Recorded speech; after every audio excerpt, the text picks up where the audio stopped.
Bonjour professeur Laurent Franck et aussi bonjour au staff de ce MOOC génial. Tout d'abord je voulais me remercier pour avoir mis à disposition ce cours génial. Et voilà ce qui en est sorti. Donc là ce que j'ai fait c'est que j'ai fait un subVI pour calculer le downlink budget et celui-ci je l'ai donc implémenté dans mon propagateur que j'ai également fait en LabVIEW, qui pourrait devenir, avec un peu d'aide de votre part, un outil assez utile. Donc ce que vous voyez ici dans l'image, c'est déjà la station ISS qui est à proximité de l'Europe. En fait, j'utilise les TLE actuels de la Station spatiale internationale. Et les paramètres pour le downlink budget, donc j'ai utilisé des paramètres standards qu'on trouve dans la littérature au sujet des CubeSats. Ce que vous pouvez constater, c'est que même si on est déjà en AOS géométriquement parlant, le programme du downlink budget nous dit que l'élévation de l'antenne du segment sol n'est pas encore élevée assez pour pouvoir permettre de clôturer le downlink budget. Là vous voyez encore un peu, j'ai utilisé Google Earth pour visualiser donc l'entourage du satellite en question. Et là c'est donc un diagramme d'intensité que j'ai en fait violé pour visualiser une carte du monde avec le ground trek présent, le ground trek à venir et donc la limite day-night. ISS is within a communication range of 1121 km from the ground station.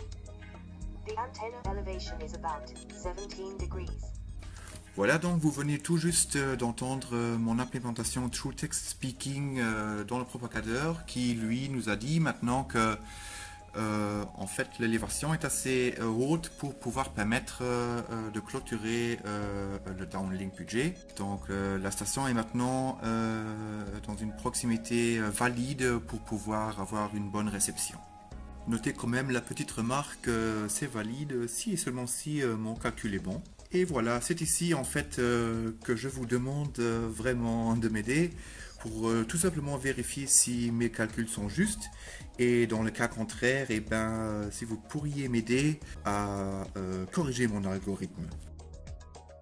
Ce que vous voyez maintenant, c'est donc les différents résultats pour calculer le positionnement de l'antenne par rapport au satellite. Il y a différentes conversions des coordonnées SE7, SEF et IJK. Aussi pour calculer le mouvement de l'antenne et le mouvement du satellite par rapport au segment sol. Et aussi pour évaluer les state vectors.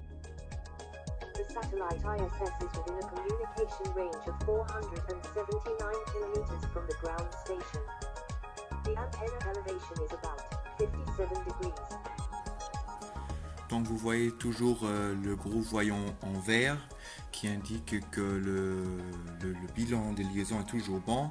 Mais je crois qu'on va un peu avancer dans le temps parce que ça dure quand même assez longtemps et je voulais quand même juste encore montrer qu'est-ce qui se passe quand l'élévation de l'antenne diminue à un niveau par lequel une liaison suffisante ne peut plus être garantie. Et voilà, la distance entre le satellite et les segments sol est déjà trop importante due à la modulation codage et le débit binaire choisi. Bien que géométriquement parlant, le propagateur dit toujours que nous ne nous trouvons toujours pas en LOS. Voilà, il me reste tout juste le temps pour me remercier pour avoir regardé cette vidéo patiemment. Et j'espère vraiment vous revoir un jour à Toulouse parce que l'idée de poursuivre une formation continue dans le domaine des Satellite Communications me plaît de plus en plus. Alors merci, à bientôt et au revoir.